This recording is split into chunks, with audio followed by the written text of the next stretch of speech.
Então, hoje nós vamos entrar na parte de introdução ao estudo de modelos, no qual esses modelos eles fizeram uma busca para tentar explicar a matéria.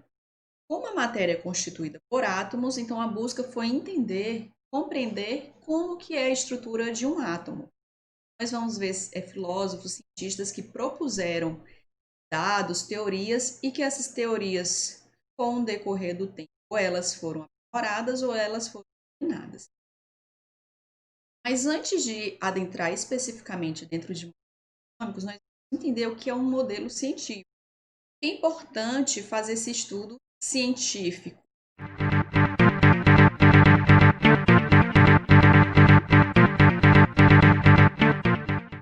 Então, por que que o homem ele tem essa necessidade de explicar fatos da natureza?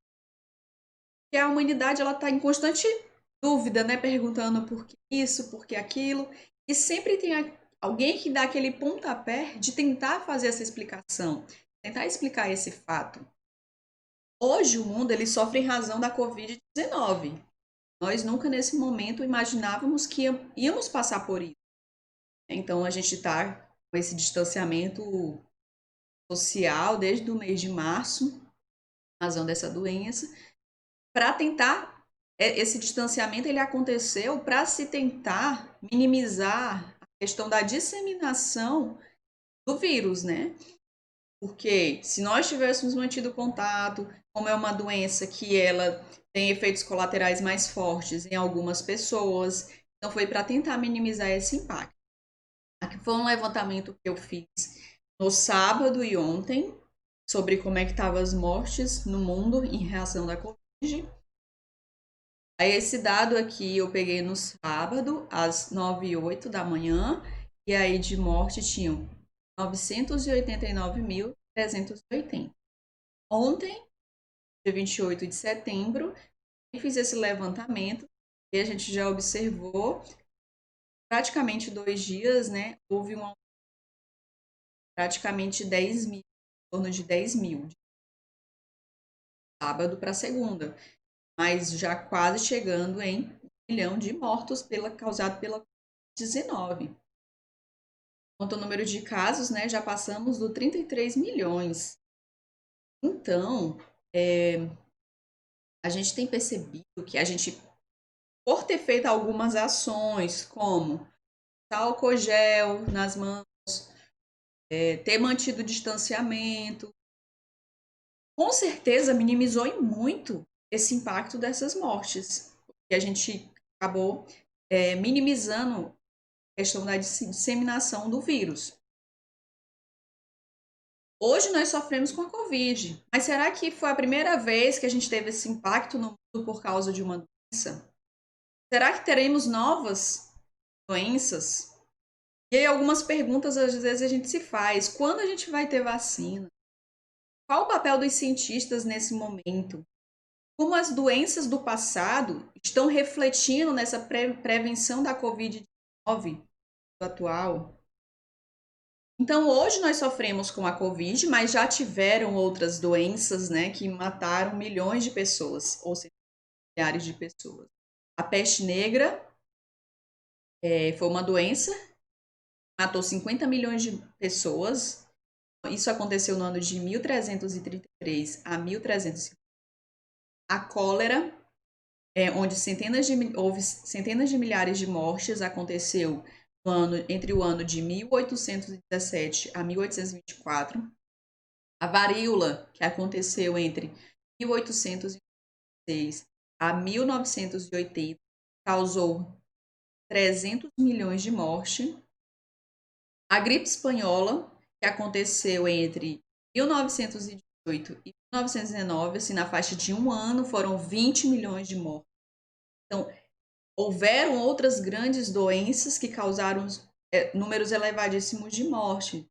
E, com certeza, experiências, desenvolvimentos de técnicas foram aperfeiçoadas para que hoje isso ajudasse no conhecimento para se tratar a Covid-19. A gente tem visto que não tem medicamento para tratar a Covid, mas foram feitos testes de outros medicamentos que eram para outras doenças e que têm ajudado nessa disseminação dos efeitos, né, dos sintomas da Covid-19. Então, esses estudos, eles estão acontecendo a todo tempo, seja atrás de vacina, seja atrás de um medicamento, pelo menos para inibir, até se ter a vacina. Então, conhecimentos dessas doenças, elas têm ajudado hoje na disseminação da Covid-19. Então, embora não seja possível controlar todas as doenças, houve um período que essa situação era bem pior. Então, não ter esse conhecimento, não saber o que causou a doença, imagine quantas dúvidas se surgiam nesse momento. Só que com a evolução do tempo, houve mudanças, houve a descoberta dos seres microscópicos através do uso do microscópico, então se descobriu bactérias, vírus, e se descobriu também que eles eram capazes de infectar pessoas e animais e assim provocar as doenças. Então imagine viver numa época que não se sabia o que se causou, não se sabia a fonte, a origem, como tratar. Então era um momento de muita angústia, muito sofrimento, né? Então essa descoberta, ela nos ajudou em ações de prevenção. E uma hoje que nós temos usado bastante, que é a questão de desinfetar as mãos e os utensílios que vão ser utilizados por nós, tem ajudado muito em minimizar essa disseminação da Covid. Então, lavar as mãos passar álcool nas mãos, lavar com sabão, o uso das máscaras. Então, isso tudo tem apoiado, e isso foi um conhecimento que foi adquirido ao longo do tempo. Então, conhecendo o micro-organismo que provoca a doença, os estudos para o tratamento da doença são melhores direcionados. Então, hoje nós conseguimos até ver como que é a estrutura do vírus da Covid, né? Que ele tem coroas, e como sempre chamam, novo Covid. Por quê? Porque o que acontece, ele vai tendo mutações. E aí, a consequência disso vai variar de pessoa para pessoa, né? Então imagine ter vivido numa época que não se sabia quem tinha causado, o que causou, por que causou. Então esses porquês, o homem ele gosta de ser conhecedor das informações. Então esse estudo ele foi sendo aperfeiçoado por um ou por outro. Então essas observações e as experiências de outros cientistas são muito importantes na agregação do conhecimento. Elas vão sendo muitas vezes ou aprimoradas ou eliminadas, dependendo do resultado obtido.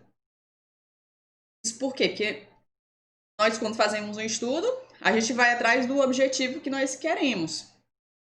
Mas eu posso ir para um teste que não dá certo. Então eu já sei o que não seguir. E esse estudo de saber que não posso seguir esse caminho, outros pesquisadores também já não vão mais por esse caminho, vão buscar novos caminhos para se descobrir o objetivo, né? Por exemplo, hoje nós estamos procurando a vacina. Então, com certeza, nesse estudo aí, muita coisa já deu erro, como acontece na ciência. Nunca a gente faz um caminho para chegar no resultado logo certinho. Muito erro acontece, muito problema, muita negativa. Não deu certo, não deu certo. E aí, mesmo esse resultado não dando certo, isso também não deixa de ser um resultado, porque o outro cientista já sabe que, não, então esse caminho aqui eu não vou por ele, eu vou tentar um novo caminho. Então, a humanidade, ela tem essa busca de se entender o universo, de entender do que ele é constituído, do que ele é formado. Então, na tentativa de explicar o mundo que nos rodeia, os cientistas eles elaboram modelos científicos, que são postulados, afirmações ou proposição que não podem ser comprovadas algumas vezes sim, mas que podem ser utilizadas como verdadeiras. Até um outro estudo vir, quando outra pessoa inicia esse estudo, essa teoria, esses postulados, eles podem ser aprimorados ou eliminados, dependendo do que se obteve como resultado. Então, como a ciência está em constante avaliação, esses modelos estão passíveis sim de mudanças e de reavaliações. Então, esses modelos, eles não correspondem à forma real do objeto. Como assim? Não pode ser que não seja a forma perfeita. Mas assim, ela chega a ser uma aproximação do que pode vir a ser e que podem ser aprimorados. Então, o modelo científico ele é a representação para explicar um fato ou uma observação. Os cientistas criam modelos para facilitar os seus estudos e também uma maneira de descrever um fenômeno.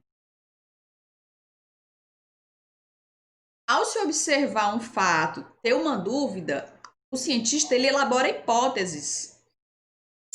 Que são essas hipóteses? São suposições que são feitas para tentar explicar os fatos observados. Nem sempre, aí depois dessas hipóteses, se faz o quê? Se faz o experimento. Então, eu posso criar, eu estou observando um fato, vou criar hipóteses, suposições sobre aquele fato. Então, tipo assim, eu já crio como se fosse uma espécie de resposta.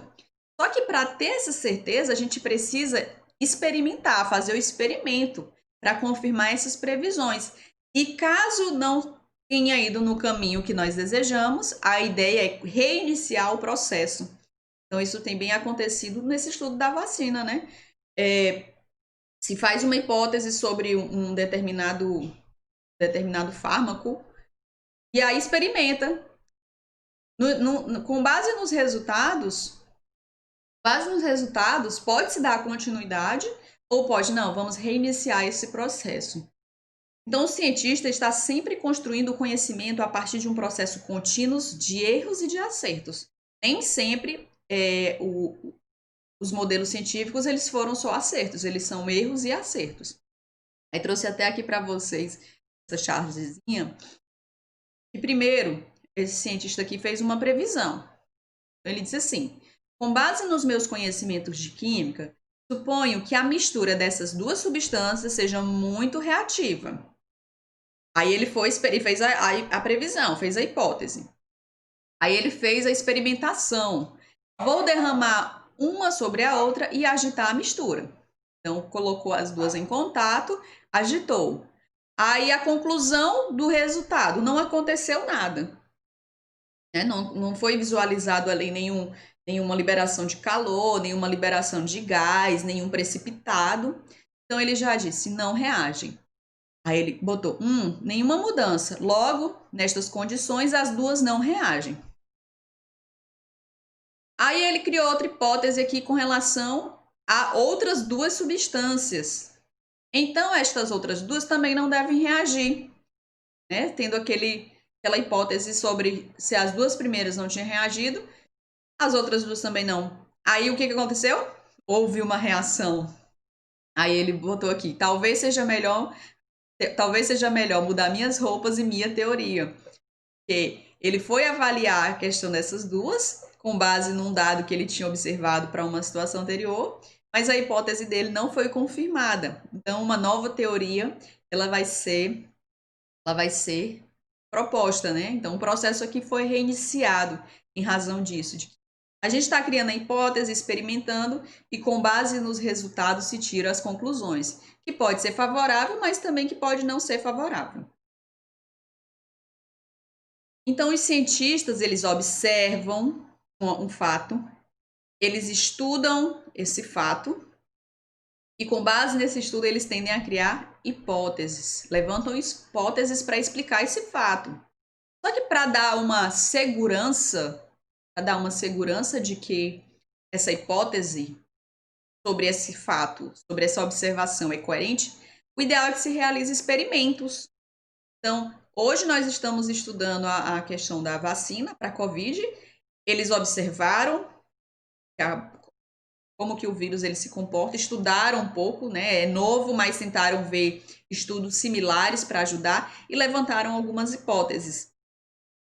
E aí criaram algumas vacinas, mas sem experimentar que segurança nós teríamos de que essa vacina é boa.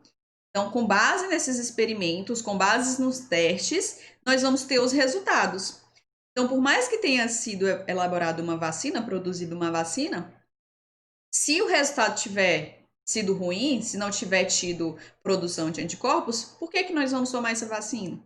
Então, dependendo do resultado obtido, então, com esses resultados obtidos, nós vamos verificar os dados e vamos fazer vamos verificar os dados e associar com as hipóteses que nós tínhamos previsto.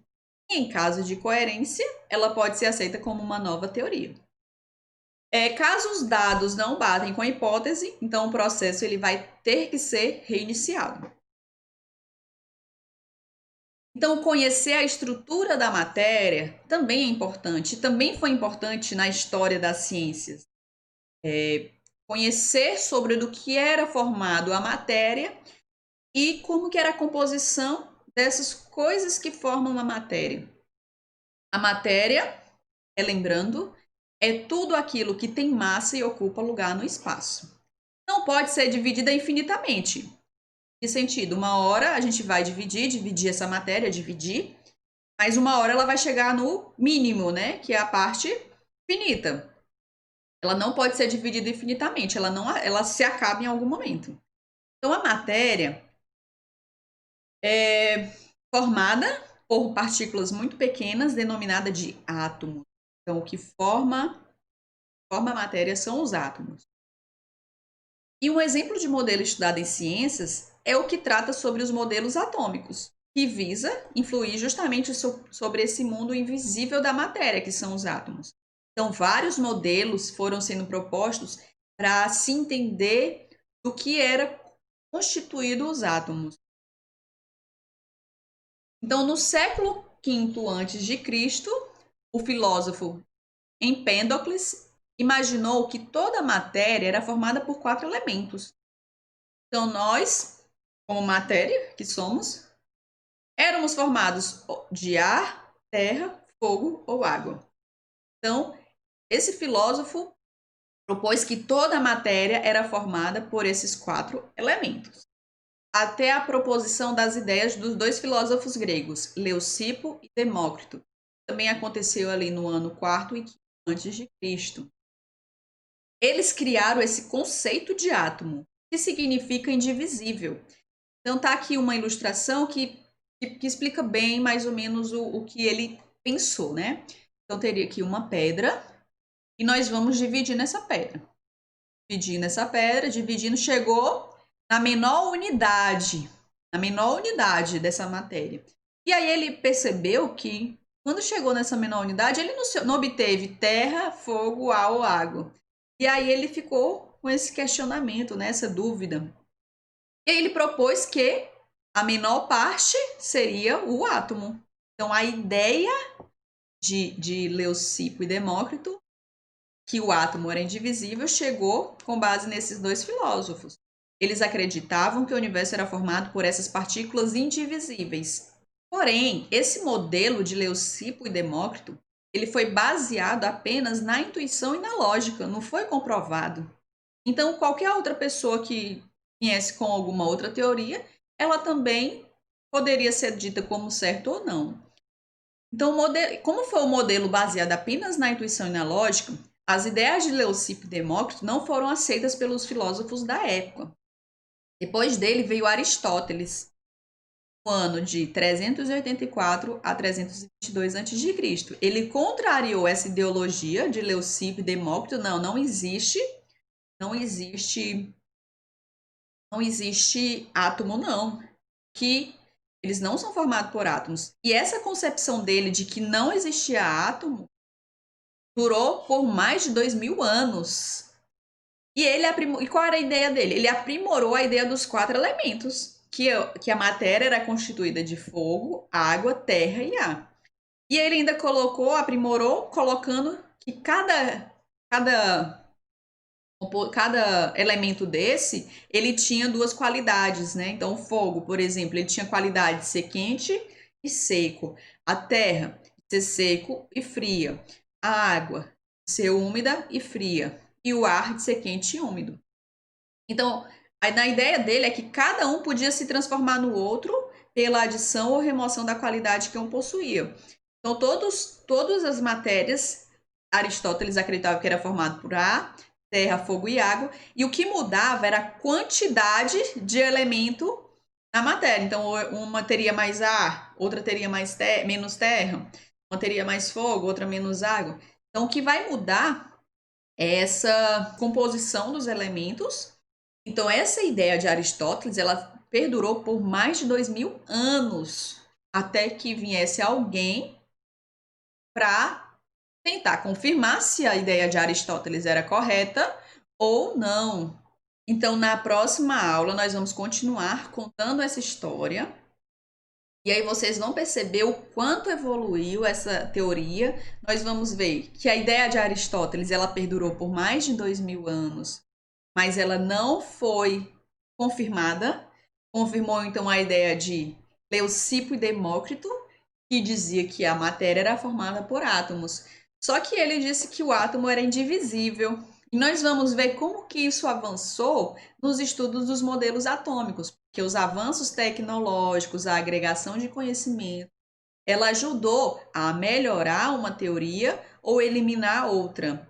Então, por hoje é só e nós vamos dar continuidade aos estudos do modelo atômico na próxima aula. Tchau, tchau!